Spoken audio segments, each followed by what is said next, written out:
Olá, seja bem-vindo ao Diálogos, o programa da TV Unesp que discute pesquisas e avanços científicos do Brasil e do mundo.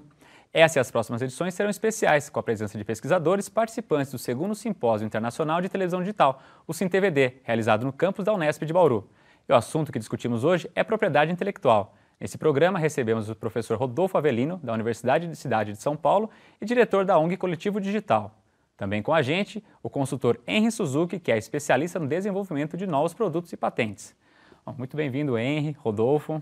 Obrigado. Henry, eu queria que você começasse explicando para a gente o que é protegido pela Lei de Propriedade Intelectual. Bom, a Lei de Propriedade Intelectual é uma lei bastante abrangente, ela cobre desde marcas, patentes, modelos de utilidade, desenhos industriais, indicações geográficas e, finalmente, concorrência desleal. Então, esses 6 principais temas que são cobertos pela Lei de Patentes. Como que ela atua? Ou de propriedade intelectual. Como que ela atua nessas 6 vertentes? Olha, como eu comentei com você, são 6 capítulos, ou 6 grandes áreas cobertas pela lei, cada uma delas tem suas peculiaridades. Bom, a minha área de atuação principal é a área de patentes, talvez a área que eu pudesse falar com você com uma maior profundidade. No caso de patentes, patentes, o capítulo da lei que cobre a parte de patentes, de invenção, modelo de utilidades. A lei, se eu tivesse que falar assim, resumidamente, o que é a lei de patentes cobre? O que veriam essas patentes ou invenções patenteáveis? Normalmente a gente fala que, quando a gente fala de patentes, tem 4 requisitos principais. Tem que ser uma invenção nova, provida de atividade inventiva, quer dizer, não pode ser uma coisa óbvia.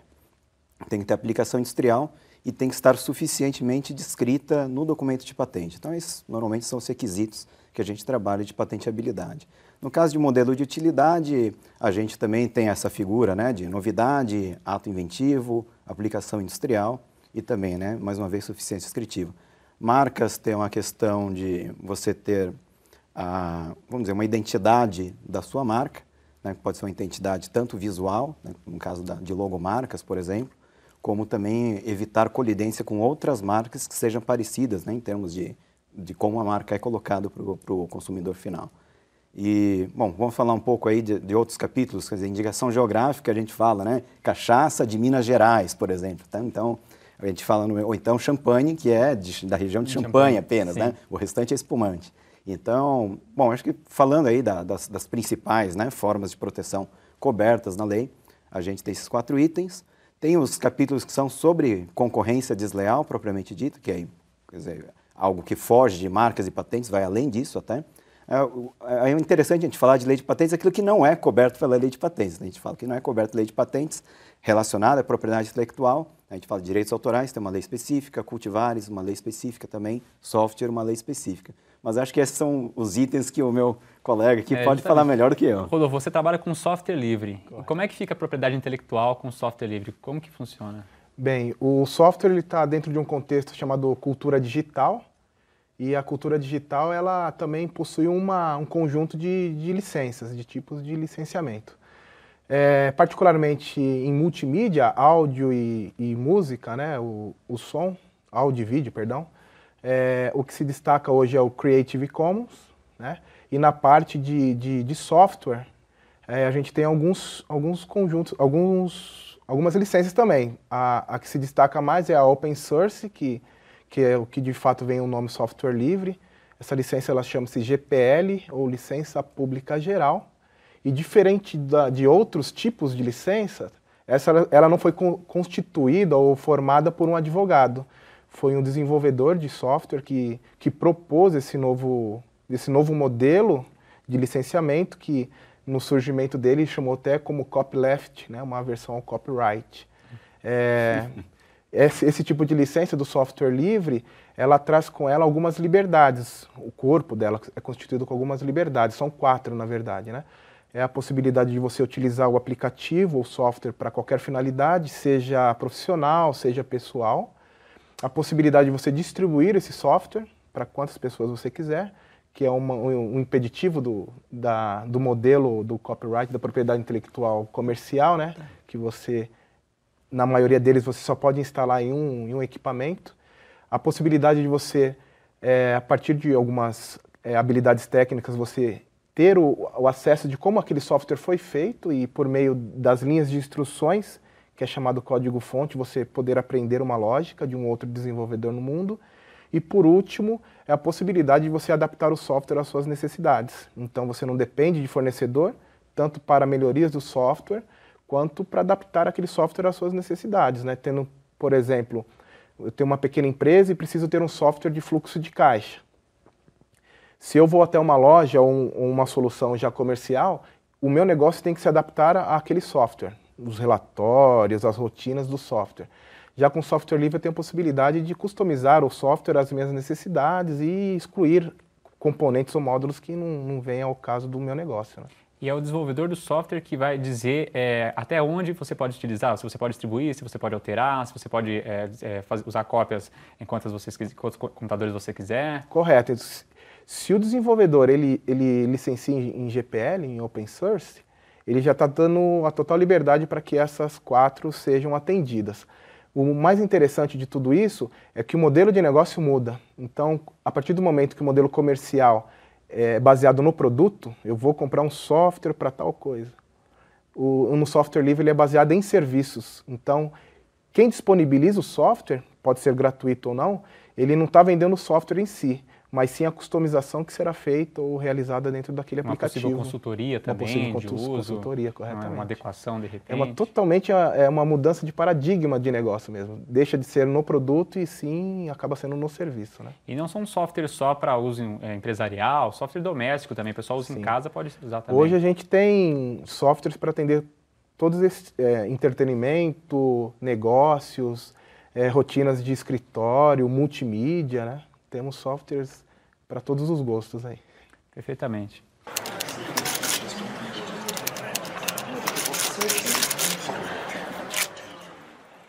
Estamos de volta com o Diálogos, hoje recebendo o professor Rodolfo Avelino e o consultor Henry Suzuki. Rodolfo, a gente estava conversando um pouquinho sobre software livre, uso comercial, uso doméstico também. Qual que é a importância do software livre para a inclusão digital? Bom, hoje o governo federal ele vem fazendo um esforço muito grande para que o acesso às tecnologias de informação ela seja um bem público, né? Podemos dizer, que até me fugiu o termo, como uma política pública, na verdade. Nesse sentido, e considerando os royalties pagos pelos licenciamentos de softwares, que são, a maioria deles é de fora, né? A gente é um grande consumidor de tecnologia externa, boa parte vai para fora, então a gente considera que para esse tipo de ação, de acesso à tecnologia, acesso a redes de computadores, o software tem que ser livre, isento de pagamento de royalties para empresas externas, né? Nesse sentido, a adoção de software livre em projetos de inclusão digital se faz necessário, né? Primeiro, ele já está consolidado como um software estável, não imune, mas bem livre de questão de vírus. Sim. E com isso a gente tem a questão da manutenção dos equipamentos, ela é bem reduzida. Além disso, você pode propor uma gama enorme de aplicativos que no outro modelo eu teria que pagar por licenças e aí limitar a minha prestação de serviço. Então, a gente conhece esses espaços públicos como telecentros hoje, e esses espaços eles disponibilizam diversos tipos de mídias. Então, eu posso, dentro de um telecentro, produzir um vídeo caseiro por meio do celular, eu posso produzir lá um áudio simples para postar na internet, posso produzir a questão de edição de imagem. Então, se não fosse por este modelo livre, não seria possível ter, primeiro, a quantidade de equipamentos e espaços com os equipamentos. Se você estimar aí, o preço do software instalado na máquina é 3, 4 vezes superior ao preço do hardware. Então, com isso, eu posso atender um número maior de comunidades com um número maior de softwares que não seria possível no outro modelo. Você né? imagina os computadores de uma escola, por exemplo, se você colocar licenças aí de softwares que têm a propriedade intelectual e tudo mais, seria um valor bem correto. Bem alto. E aí também eu estaria limitado a dar aulas de suíte de escritório, né? E hoje não, eu tenho possibilidade de tratar imagens, eu tenho possibilidade de tratar vídeos e, enfim, uma gama bem maior, né? Henry, agora sim, a questão do software livre como uma política pública é um desenvolvimento, mas o número de patentes também registrada no Brasil também significa também um desenvolvimento, né? Queria que você comentasse um pouquinho sobre isso. Olha, eu vou fazer um corte aqui nessa questão do número de patentes, normalmente é muito utilizado, né? Sai sempre assim, sai na mídia, né? Fala assim, vira índice. Né? Vira índice, né? Aliás, eu sou um grande crítico desses índices sobre número de patentes, né? Primeiro que o papel aceita tudo. Para você se tornar um grande depositante de patentes, basta você pagar as taxas da MPI. Hoje, salvo engano meu, são R$80 uma pessoa física vai à MPI. Quer dizer, cumpriu né, o ritual, preencheu o formulário, colocou no formato, você vai lá e deposita uma patente. Você imagina que, do ponto de vista de estatístico, se você fizer um copy-paste, até de uma patente ou de um documento que já existe, você depositar no MPI, em relação à estatística, você tem um depósito de patente, que provavelmente só vai ser analisado daqui a 4, 5 anos. Então, durante 4, 5 anos, ninguém vai saber se aquele conteúdo daquilo que você depositou é relevante ou não. Falando de estatística de patentes, eu fiz um levantamento, até mesmo para o nosso seminário de TV digital, falando, bom, quais são os grandes países depositantes de patentes? Hoje, o principal país depositante de patentes disparado é a China. Aí você fala, poxa, mas a China é grande depositante de patentes sobre TV digital, né? Depois vem Coreia, vem Japão, Estados Unidos está em 4º lugar, né? Brasil está ali, 20º, alguma coisa. Aí é comum as pessoas falarem desses rankings. Agora, se você for ver realmente o que é o conteúdo tecnológico nessas patentes depositadas na China, cobertura geográfica, relevância comercial, você vai ver que a China, na verdade, não está em 1º lugar, provavelmente está em 5º, 6º lugar, talvez até mais para baixo da tabela. Né? Então, a questão de número de patentes depositadas... Precisa para uma análise mais qualitativa. Precisa ser uma análise mais qualitativa. Aquela história, eu posso ter 1000 patentes, nenhuma delas protege o produto comercial. Eu posso ter um depósito de patente ainda não concedido, mas que protege o produto líder do mercado. Você fala, bom, quem que tem um portfólio de patentes mais valioso? Né? Você vai falar, é aquele cara que ainda nem tem a patente, né? Ele tem até uma expectativa de direito. Enquanto que o outro, que pode ter até lá os milhares de patentes até concedidas, não, o valor que aquilo pode ter praticamente zero. Aliás, até o contrário. Né? Patente a gente fala até que é como se fosse um filho. Você deposita uma patente, você tem que pagar anuidades, pagar taxas e assim por diante. Então, tem que manter ela. Manter, exatamente. Então ela tem que ser economicamente viável. Tem que ser economicamente viável, senão vira um buraco negro que o seu dinheiro vai embora. Então, a questão de... Voltando para a questão a pergunta, que é sobre número de patentes, etc. A realidade é a seguinte, aqui no Brasil nós temos um número relativamente baixo mesmo de patentes, né? As estatísticas, eu falo, é incrível, no Brasil não é nem uma questão de falar se a patente é boa ou ruim, o nosso número é baixo.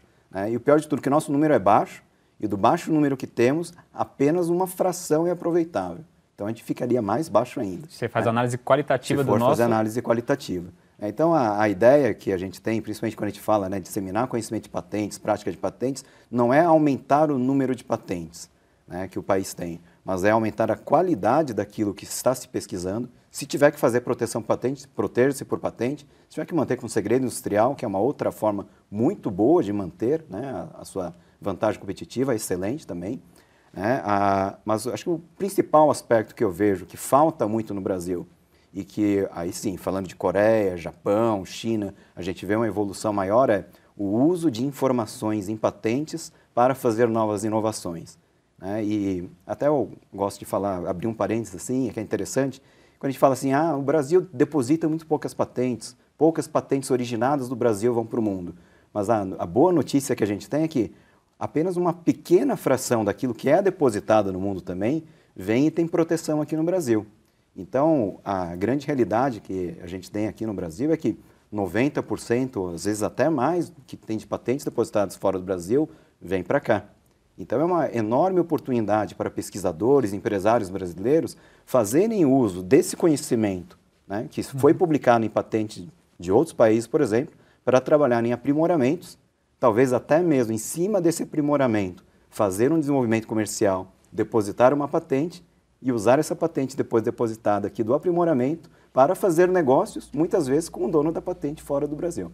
Então, isso eu acho que é o que está faltando aqui. Você cria uma cadeia de desenvolvimento. Exatamente. O que acho que falta aqui não é aumentar o número de patentes, é a gente aprender a jogar o jogo e trabalhar com patentes como uma ferramenta de desenvolvimento tecnológico de fato. Né?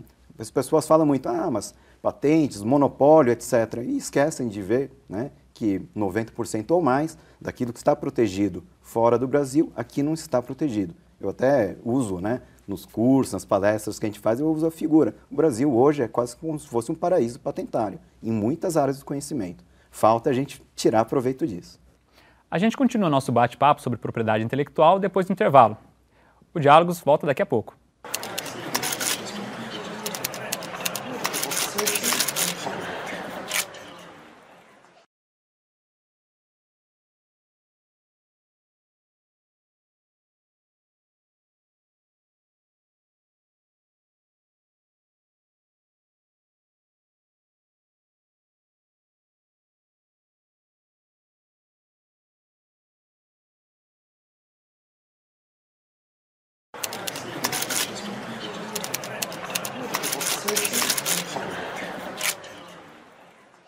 Voltamos com o Diálogos, edição especial sobre o Simpósio Internacional de Televisão Digital. Recebemos o professor Rodolfo Avelino e o consultor Henry Suzuki. Henry, você estava dizendo que no cenário internacional nem tudo que é protegido em um país é protegido no outro. Como que funciona isso? Bom, então vamos lá. Para que uma patente proteja uma invenção no país, é preciso que ela tenha sido depositada e concedida naquele país. Então, o exemplo que eu costumo usar, né, você pega um equipamento, você olha lá embaixo do equipamento e é assim, patente US, alguma coisa. Então você fala, tem uma patente americana protegendo aquele produto. Aliás, tem até softwares, né, que tem lá patentes protegendo os softwares ou componentes dos softwares. Você vê lá, né, na caixinha dele, o número. O que acontece? Aquela patente US alguma coisa protege aquela invenção nos Estados Unidos. Resta saber se aquela patente foi depositada aqui no Brasil também. E o que eu estava comentando, aquela história do mais de 90% não é protegido no Brasil, é que uma boa parte dessas patentes que estão depositadas fora do Brasil não tiveram depósito no Brasil. Então aqui está livre para cópia realmente, né? Até eu estava brincando com vocês no intervalo aqui, usando aquela figura, né? Se não teve depósito no país, não tem impedimento. Então segue o jogo, copia e tem que aproveitar realmente. A gente tem uma janela interessante oportunidade. Você pode até perguntar para mim, mas e aí, Henry, as empresas, o Brasil é um mercado enorme, está crescendo, falta etc. de interesse de uma empresa internacional com o Brasil, como é que fica, né? Pois é, então... Aí a gente vem e desenvolve aqui, então, isso, então, mais ou menos isso. Aliás, até está comentando, ele tem muitas empresas da China, que hoje, né, a China é um país que tem muitos depósitos de patentes, né? E muitas das patentes depositadas na China não foram depositadas no Brasil. Então tem empresa chinesa desenvolvendo produto lá, produzindo no Brasil, para depois, a partir do Brasil, exportar para o restante do mundo, onde também não há proteção. Então, essa ideia, né, saber jogar o jogo de patentes é uma coisa muito importante. A gente ouve muita gente reclamando, não, mas é um monopólio, que é isso, que é aquilo, será que é ético, será que não é ético? Eu acho que a gente pode parar um pouco com essa discussão se é ético ou não é ético, aprender a jogar o jogo e realmente utilizar as ferramentas de patentes para explorar o mercado internacional. Eu acho que é isso que a gente falta bastante aqui no país, essa cultura. Não é simplesmente pensar em patente quando eu inventei alguma coisa. É pensar em patentes quando eu quero explorar um determinado mercado, quero colher novas ideias. Então, vamos ver artigo científico, patente, o que está publicado na internet aberta. Vamos usar essas informações para entender como que é o cenário global e, a partir disso, inovar realmente, não reinventando a roda, inovar onde realmente a gente pode inovar, protegendo nossas inovações com patentes, usando essas patentes para explorar o mercado global. Eu acho que é esse vamos dizer, se tem um pulo do gato em patentes para ser dado, no caso do Brasil seria isso, né? Usar informações tecnológicas em patentes para nós gerarmos novas inovações e transformarmos o Brasil hoje num grande importador de tecnologia para um grande exportador, né? Eu acho que é uma coisa notória, né? O brasileiro tem criatividade sim, o grande problema é que nós usamos a criatividade muitas vezes para reinventar aquilo que já existe e quando nós realmente inventamos uma coisa nova, nós não temos ainda, vamos dizer assim, a malícia, né, ou a experiência para transformar aquela ideia, né, com grande potencial comercial num grande produto global, numa grande tecnologia global. Quando chega a esse ponto, o mercado já avançou muito mais novamente. Exatamente. Né? E falando um pouco do Brasil, até agora há pouco até usei a figura, né, a metáfora do paraíso patentário. Agora, pode ter certeza, né? Quando você pega na capa, né, de revistas internacionais, o Cristo Redentor decolando, né, certamente o Brasil agora é visto como um grande mercado. Provavelmente, daqui a 5, 6 anos, isso que eu estou falando, né, de 3% ou 6% de patentes no mundo, né, que tem de patentes no mundo vindo para o Brasil, provavelmente essas figuras vão começar a modificar. Vão aumentar. Né, mas agora, né, tempo zero, 2011, nós ainda temos várias janelas de oportunidade. É uma questão de saber aproveitar. Certo. Rodolfo, agora na ONG Coletivo Digital, vocês incentivam a produção cultural. Tiveram algum tipo de problema? Esbarraram algum problema de direito autoral? Não, até o momento não, porque a gente propõe que os trabalhos desenvolvidos pelo coletivo, eles estejam sobre o Creative Commons, né? Então, dentro do Coletivo Digital, além de fazer esse meio de divulgação, a gente também fomenta a produção de artistas independentes por meio de adoção e da produção por meio de softwares livres, né? Explica pra gente como é que funciona o Creative Commons, qual que é a lógica? Então, o Creative Commons, ele foi concebido pelo professor Lauren Lessing, e na época, que acho que 2003, 2004, aqui no Brasil, quando o ministro da Cultura era o Gilberto Gil, ele trouxe essa ideia, ainda disponibilizando das suas músicas sobre essa nova possibilidade de licenciamento. O Creative Commons ele tem várias categorias, né, onde o artista ele pode ceder parte de sua obra, como por exemplo, eu estou dando total possibilidade de divulgação comercial da minha obra, sem que ela seja alterada, ou eu posso falar assim, olha, a minha obra ela está disponível como domínio público, vocês podem remixar a minha música, vocês podem inserir nova letra na minha música. E aí existem alguns exemplos que já aconteceram desde o início. Então tinha um grupo nos Estados Unidos que só tinha solo, só guitarra. Aí outra pessoa do outro lado do mundo pegou e falou, pô, guitarra é legal, vou colocar o baixo, porque eu não participo de nenhuma banda. Pegou a guitarra, pôs o baixo. Aí um outro cantor veio, poxa, legal, tem guitarra, solo, vou cantar em cima. E aí constituiu aí alguns produtos colaborativos, né?